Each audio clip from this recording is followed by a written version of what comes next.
Habari fupi mahiri kwa Afrika. Huu ni wakati wa duru za habari kutoka MediaWire Express. Karibu, leo ni Jumatatu Mei 12, 2025. Nami ni Joseph Mwana wa Isangura, nikupe yaliyojiri duniani kwa wiki iliyopita. Katika duru za wiki hii, Rais Samia amkaribisha Rais Daniel Chapo wa Msumbiji kwa ziara rasmi. Bunge la Ulaya lajadili kesi ya Tundu Lissu. Serikali ya Tanzania ilijibu vikali azimio la bunge hilo baada ya kujadili kesi ya Tundu Lissu. Taifa laomboleza kifo cha mkongwe Cleopa Msuya. Na mwanahabari mkongwe Charles Hilary aaga dunia akiwa safarini kuelekea hospitali. Na Wakatoliki ulimwenguni wampata papa mpya kutoka Marekani. Na hizi ni duru habari kamili. Rais Samia amkaribisha Rais wa Msumbiji. Mnamo Mei 8, 2025, Rais Samia Suluhu Hassan alimkaribisha Rais Daniel Chapo wa Msumbiji katika ikulu ya Dar es Salaam, ambapo viongozi hao walifanya mazungumzo rasmi na kushuhudia uwekaji saini wa mkataba wa hati za makubaliano katika sekta mbalimbali kwa ajili ya kuimarisha ushirikiano wa kiuchumi na kidiplomasia kati ya nchi hizo mbili. Rais Chapo aliwasili nchini Mei 7, 2025 kwa ziara ya kiserikali ya siku 3 ambayo ilikuwa ya kwanza tangu achaguliwe mwezi Januari mwaka huu. Tanzania na Msumbiji zina uhusiano wa kihistoria ambapo wapigania uhuru wa Frelimo kama Samora Machel na Eduardo Mondlane walipewa hifadhi nchini Tanzania wakati wa harakati za ukombozi. Na bunge la Ulaya lajadili kesi ya Tundu Lissu. Tarehe 7 Mei 2025, bunge la Ulaya lilijadili mjadala rasmi kuhusu kesi mwenyekiti wa Chadema Tundu Lissu kutoa maazimio 6. Bunge hilo lilitaka Tanzania kuhakikisha usikilizwaji wa haki wa kesi hiyo na kulinda uhuru wa kisiasa, usalama wa waandishi wa habari na haki ya wanaharakati wa makundi maalumu wakiwemo wale wa LGBTQ. Aidha, wazitaka taasisi za Umoja wa Ulaya kufuatia mwenendo wa haki za binadamu nchini, huku wakihimiza serikali iruhusu Chadema kushiriki uchaguzi wa Oktoba licha ya kutosaini kanuni ya Tume ya Taifa ya Uchaguzi. Na serikali ya Tanzania ilitoa majibu kuhusu maazimio ya Ulaya.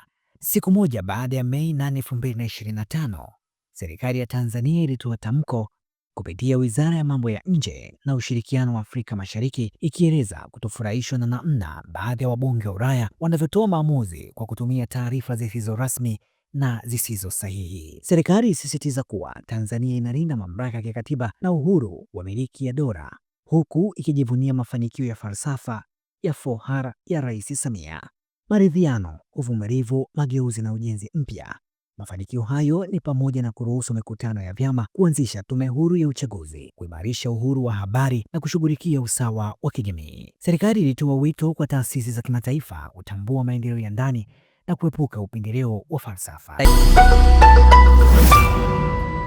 Waziri Mkuu mstaafu Cleopa Msuya. Mnamo Mei 12, 2025, mwili wa Waziri Mkuu mstaafu na aliyekuwa makamu wa kwanza wa rais wa Tanzania Cleopa David Msuya ulipokelewa kwa heshima kubwa katika uwanja wa ndege wa kimataifa wa Kilimanjaro. Marehemu Msuya alifariki Mei 7 katika hospitali ya Mzena jijini Dar es Salaam kutokana na maradhi ya moyo akiwa na umri wa miaka 93. Taarifa rasmi ya kifo chake ilitangazwa na Rais wa Jamhuri ya Muungano wa Tanzania Samia Suluhu Hassan, huku akimtaja Msuya kama mfano wa uadilifu wa kizazi cha viongozi waliojenga Tanzania tangu uhuru. Msuya alihudumu kama waziri mkuu katika vipindi viwili, 1980 hadi 1983 na 1994 hadi 1995, na pia aliwahi kuwa waziri wa fedha, akichangia sana katika uimarishaji wa uchumi wa taifa. Baada ya mapokezi, msafara ulielekea Mwanga na baadaye Usangi kijijini kwake Chomvo kwa ibada ya kuaga kabla ya maziko yaliyopangwa kufanyika Jumanne Mei 13, 2025. Na aliyekuwa mkurugenzi wa mawasiliano ya Rais Ikulu Zanzibar na msemaji mkuu wa Serikali ya Mapinduzi ya Zanzibar Charles Hilary Nkwanga amefariki alfajiri ya Mei 11, 2025 akiwa njiani kupelekwa Hospitali ya Taifa Muhimbili Mloganzila.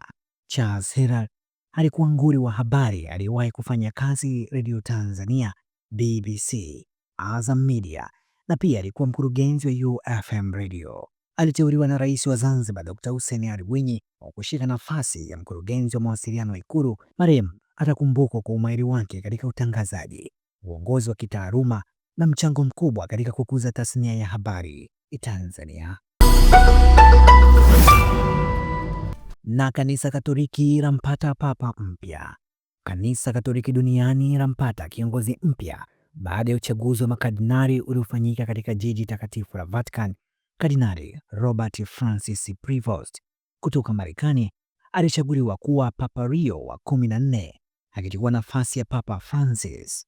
Katika hotuba yake ya kwanza kwa waumini zaidi ya bilioni 1.3, Papa Leo wa 14 alisisitiza dhamira yake ya kuendeleza mafundisho ya amani, mshikamano wa kijamii na utetezi wa haki za binadamu duniani kote.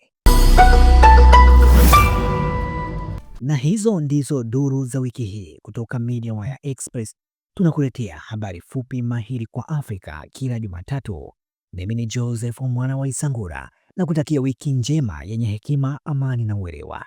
Tunasema habari sahihi, mtazamo sahihi.